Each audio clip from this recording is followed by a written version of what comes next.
Hi, this is Nolan from Benchmark, and in today's video I'm going to be showing you how to set the initial record spot on the Hemisphere S631. So this will allow you to record either to the internal SD card or to the internal memory, depending on what you have set. So what I've done is I've logged into the web UI of my receiver, and what I'm going to do is I'm going to head to the top right corner there where it says settings. And within my settings menu here, I'm going to make sure that I have the NMEA and Athena log option selected.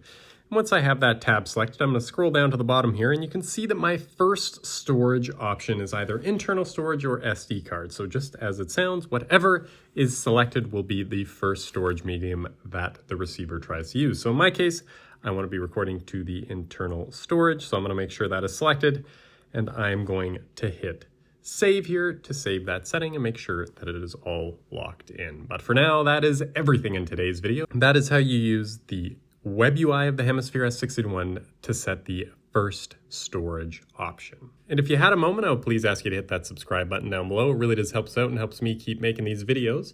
And if you have any questions about anything you've seen in today's video or any questions about anything you've seen on this YouTube channel, please give us a call at 1-888-286-3204 or visit us on the web at bench-mark.ca.